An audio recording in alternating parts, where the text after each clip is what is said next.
जय हिंद दर्शकों, मैं हूं जितेंद्र दीक्षित। 4 PM महाराष्ट्र में आपका स्वागत है। दर्शकों, हमने आपको बताया कि किस तरह से शरद पवार को बड़ा झटका लगा है।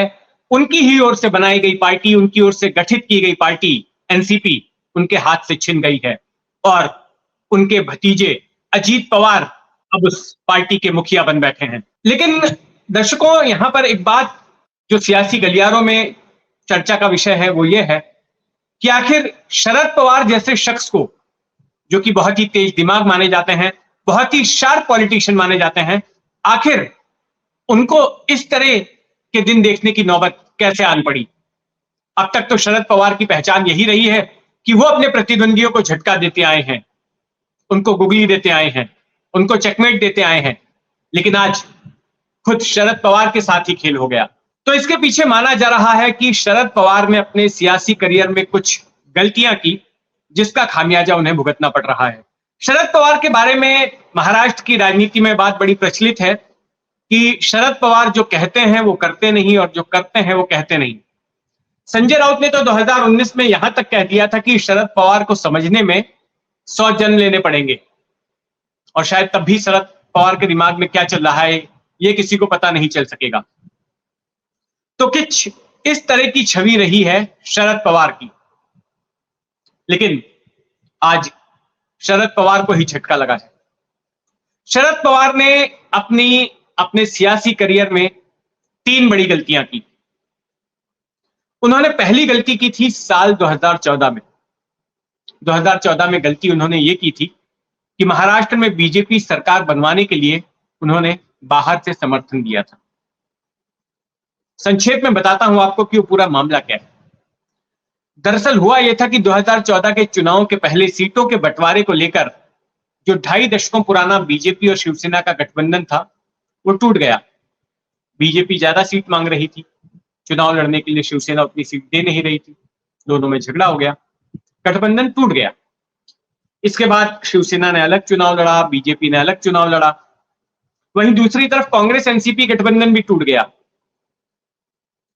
सीटों के बंटवारे का विषय यहां पर भी था।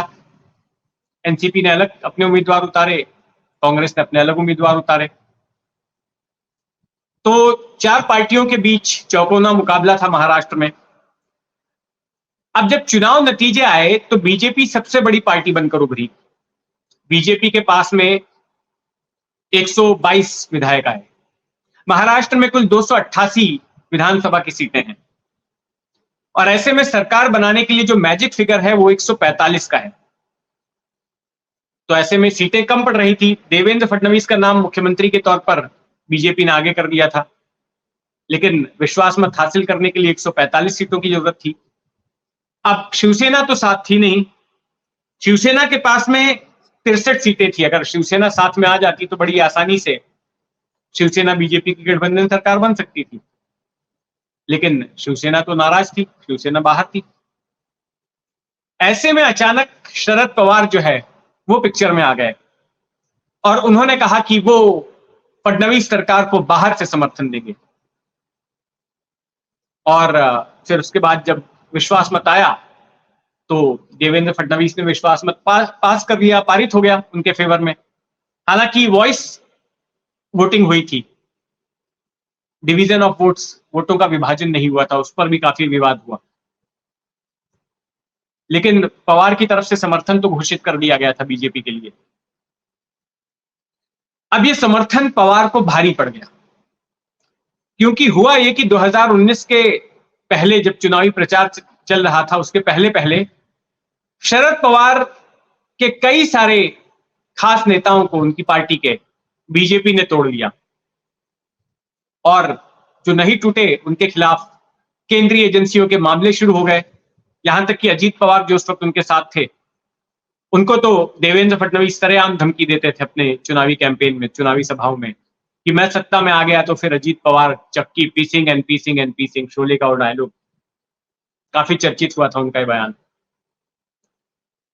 और एक वक्त तो ऐसा आ गया कि ये लगा कि एनसीपी का अस्तित्व खतरे में है, एनसीपी खत्म हो जाएगी, इस तरह की चर्चा शुरू हो गई। लेकिन फिर हुआ यह कि प्रचार के दौरान एक बार शरद पवार सतारा में भाषण दे रहे थे और उसी भाषण के दौरान बारिश होनी शुरू हो गई। लेकिन शरद पवार ने अपना भाषण देना जारी रखा, भीगते गए और भाषण देते गए। तो उसने एक बहुत ही भावनात्मक तस्वीर पेश की, एक बहुत ही इमोशनल पिक्चर क्रिएट हुआ, और जल्दी वो तस्वीर और उस भाषण का वीडियो वायरल हो गया कि देखिए इस उम्र में भी एक नेता अपनी पार्टी को बचाने के लिए किस तरह से मेहनत कर रहा है, बारिश में भीग रहा है। तो इस भावनात्मक अपील का फायदा हुआ एनसीपी को, और एनसीपी तीसरी बड़ी पार्टी बनकर उभरी महाराष्ट्र विधानसभा के नतीजों में।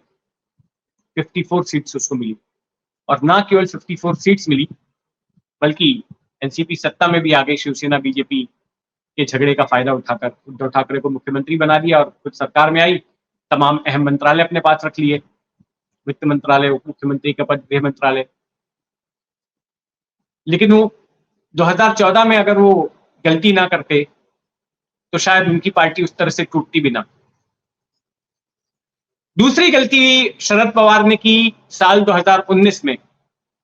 आपको याद होगा कि एक तरफ शरद पवार शिवसेना और कांग्रेस के साथ में चर्चा कर रहे थे महाविकास आघाड़ी की सरकार बनाने के लिए, और नाम तय हो गया था कि उद्धव ठाकरे मुख्यमंत्री होंगे। तो वहीं अगली सुबह उनके भतीजे अजीत पवार ने जाकर देवेंद्र फडणवीस के साथ शपथ ले ली मुख्यमंत्री पद की, और फडणवीस मुख्यमंत्री बन गए। हालांकि शरद पवार ने तुरंत कदम उठाए और जितने विधायक अजीत पवार के साथ गए थे उनको धमकाया कि अगर वापस नहीं आए तो सबके खिलाफ दल बदल कानून के तहत कार्रवाई होगी, और फिर वो बगावत वहीं खत्म हो गई। फडणवीस की सरकार 3 दिनों में गिर गई। अब इसके बाद तो होना यह चाहिए था कि अजीत पवार को शरद पवार पार्टी से बाहर ही रखते, निष्कासित कर देते। लेकिन शरद पवार ने गलती की। ना केवल अजीत पवार ने, जिन्होंने उनके साथ इतनी बड़ी धोखाधड़ी की थी, ना केवल उनको पार्टी में लिया, बड़ा पद दिया, बल्कि उस सरकार में उप मुख्यमंत्री भी बनाया और वित्त मंत्रालय दे दिया। एक ऐसा आदमी जिसने आपके साथ धोखा किया है, उसको फिर से आपने अपनी सरकार की तिजोरी की चाबी दे दी, इतना बड़ा पद दे दिया। यह शरद पवार की गलती थी जो उन्हें भारी पड़ गई, और इसी गलती की वजह से आज शरद पवार को ये दिन देखना पड़ रहा है। अजीत पवार को तब माफ किया था और वही अजीत पवार आज उनकी पार्टी लेकर चले गए। तीसरी गलती शरद पवार ने की पिछले साल, जब उन्होंने एक बार ऐलान कर दिया था कि मैं राजनीति से बाहर जा रहा हूं, मैं अध्यक्ष पद से इस्तीफा दे रहा हूं, तो उनको वापस नहीं आना चाहिए था। वो किसी ना किसी को अध्यक्ष बना देते। उन्होंने पहले ही स्पष्ट किया था कि राष्ट्रीय राजनीति सुप्रिया सुले उनकी बेटी करेंगी और महाराष्ट्र की राजनीति अजीत पवार करेंगे, तो दोनों को जिम्मा दे देते और कोई अरेंज में या तो इन दोनों के अलावा किसी को अध्यक्ष बना देते और खुद बाहर रहते, तो शायद आज उनकी पार्टी दो फाड़ ना होती। लेकिन उन्होंने ऐसा नहीं किया। 4 दिनों बाद फिर से वापस ले लिया, और अब तो यह आरोप लगाया जा रहा है उनके ऊपर कि उन्होंने खुद ही ड्रामा पूरा करवाया था अपने इस्तीफे का, और बाद में इस्तीफा वापस लेने के लिए जो कार्यकर्ता आंदोलन कर रहे थे वो सब उन्हीं के कहने पर कर रहे थे।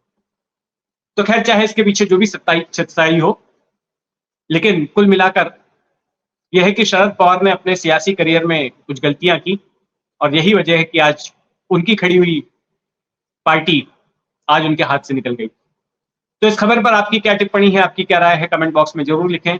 और अगर आपने अब तक इस चैनल को सब्सक्राइब नहीं किया है तो सब्सक्राइब कर लें। जय हिंद।